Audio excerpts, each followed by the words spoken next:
ყველა უნდა დახვრიტო. შეგანთორდა მაგისი ხალხის გვარია მაგის თვითონ რომ რო არის უბედური ნახევარი იმას პლუს უგეცებენ და რომელიც პატიოსანია და ვერ ხარჯა ფული არ აქვს რო დახარჯოს იმან კელანს ღამენ და აგინ რა თქმა უნდა არა ვარ ის ყოფილი იმიტომ რომ არ უნდა ექნა ესეთი რაღაცა უფროსთანაც ჩვენ იმედი გვაქვს ხალხს რომ ესე იგი ჩვენი უფროსია და იმედი გვაქვს რომ ესე იგი რაღაცა საშველი გვექნება თქვა და თვითონ ასეთ იმას იმაში ვარაგია იპარავენ ფულებს და ჩვენ ხალხი რა დღეში ვართ რო იცოდეთ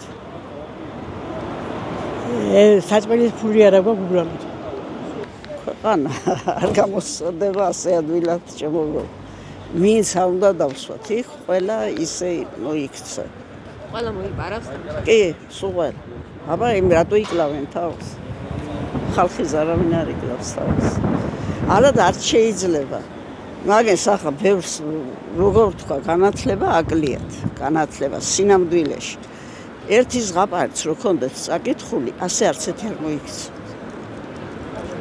ან ხელისუფლებაში იმიტომ მოდია რომ ფული მოიპარო ამის იცის ყველა დამთავრდა წერტილი ეგრე ჩაასწრა მარტო საჭმელად მოდიან გასამდიდრებლად შემოგარგო ყველას აბსოლუტურად ხელისუფლებაში ვინც ააკერა პარლამენტარებსაც თავისი ბიზნესები ჰქონდათ და მერე თავის ახლობლებს ათხოვეს, გადაუფორმეს თუ რა უკნეს, კაცმა არ იცის. ანუ ეს შემოსავლები ისევე მაგენის ჯიბეებშია.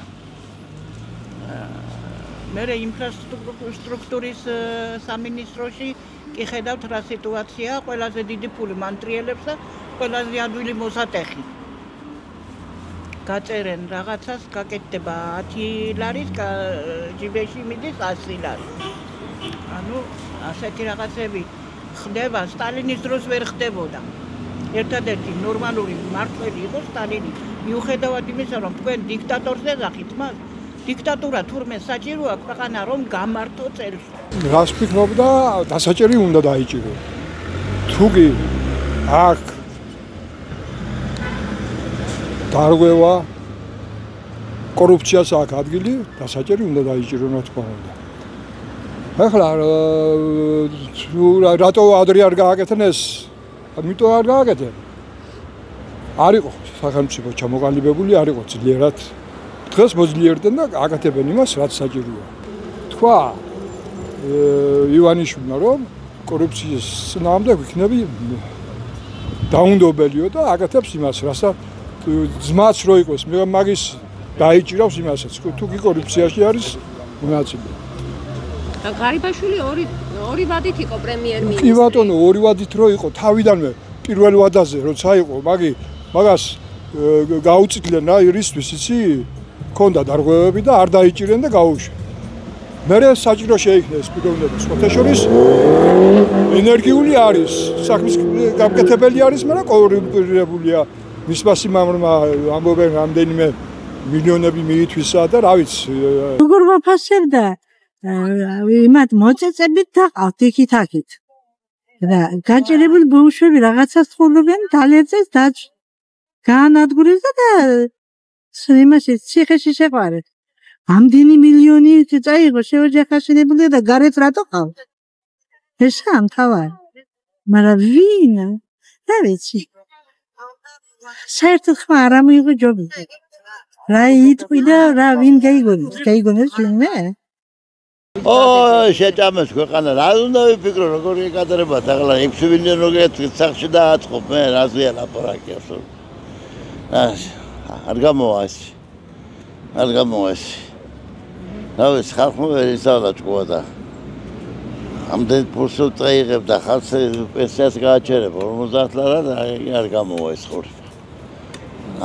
ეგ პენსიონერები ჩემს მაგაცები აგერ კიდე და რა იცება. არ ვარგა. ფულის მოხვეჭა არ ვარგა. ჯერ ხალხს იმ ხალხს რამდებაზე რო იქნები, კაცი და მე ფულის მოპარაზე რო ფიქრობ, რაზეა ლაპარაკი. უნდა იყო ესე კი ერის პატრიოტი და ხალხს უნდა გააკეთო ყველაფერი, რომ ესე იგი ქვეყანა აღორძინდეს და ხალხის ცხოვრება უკეთესესი გახდეს. Korupția ქვეყანაში არის, მაგრამ უდაო საკითხია. სად ამდენი ფინანსები სად მიდის, ხო? ქვეყანას არაფერი ხმარდება, ფაქტიურად ხალხი დაჯერებულია და სად თვითონ იციან სადაც მიდის. მეტი რა უნდა. და თქვენი აზრით, როგორი უნდა იყოს საზოგადოების პასუხი მაშინ, როდესაც ხედავს, რომ ხელისუფლების მაღალჩინოსნები მსგავს საქმეებში იყვნენ განეულები? რა თქმა უნდა, ხალხს ეს არ მოწონს და რა თქმა უნდა, პროტესტი და კი არის პროტესტი. ეს ქვეყანა რომ დაალაგდეს და წესიერი ცხოვრება იყოს აქ და იყოს ესე იგი ნორმალურად ცხოვრდეს ხალხი. როგორ რამდენი ფულს იპარავენ? ამდენი მილიონობით ფული ამოიღენ ესე იგი იქეთან ორგანიზაციებიდან მილიონობით ფული ამოიღენ. ახლა ეს ქვეყანა რო დაალაგდეს უპირველეს ყოვლისა საჭირო არის რომ ბიზინა ამოიძიოს მიწიდან. არინა თქვენ ეს რო გქონდეს ასე დაალაგდება ქვეყანა. და ხომ უყურე